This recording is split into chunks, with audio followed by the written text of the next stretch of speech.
News 16 Kerala. ഇസ്രായേലിനെ ആക്രമിക്കാൻ Iran നേരിട്ടുള്ള ആക്രമണത്തിന് ഉത്തരവിട്ട് പരമോന്നത നേതാവ് ആയത്തുള്ള അലി ഖമനായി.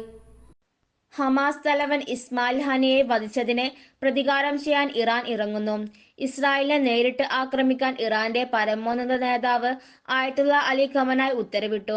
ഇറാന്റെ പരമോന്നത ദേശീയ സുരക്ഷാ കൗൺസിലിന്റെ അടിയന്തര യോഗത്തിലാണ് ഖമനായി ഇസ്രായേലിനെ ആക്രമിക്കാൻ ഉത്തരവിട്ടതെന്ന് ന്യൂയോർക്ക് ടൈംസ് റിപ്പോർട്ട് ചെയ്യുന്നു.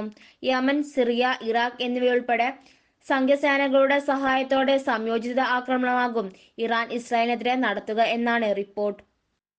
ഇറാൻ എത്ര ശക്തമായി തിരിച്ചടിക്കും എന്ന് വ്യക്തമല്ല.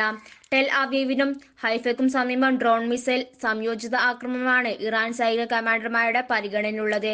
ഇറാൻ കമാൻഡർമാർ പറഞ്ഞു. ഹനിയുടെ കൊലപാതകത്തിന് പിന്നിൽ ഇസ്രായേൽ ആണെന്ന് ഇറാനും ഹമാസും ആരോപിച്ചിരുന്നു. ഇക്കാര്യം ഇസ്രായേൽ സ്ഥിരീകരിക്കുകയോ നിഷേധിക്കുകയോ ചെയ്തിട്ടില്ല.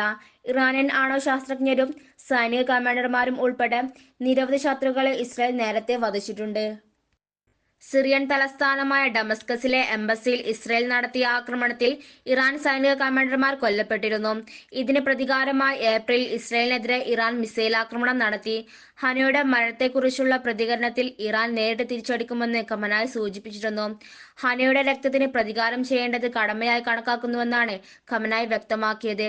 ഹനിയ വധത്തിന് കഠിനമായ ശിക്ഷ ലഭിക്കുമെന്നും അദ്ദേഹം സൂചിപ്പിച്ചിരുന്നു. News 16 news desk. പക്ഷമില്ല, വിവേചനമില്ല. നേരിനൊപ്പം, നാടിനൊപ്പം, നാട്ടുകാർക്കൊപ്പം. News 16 Kerala channel.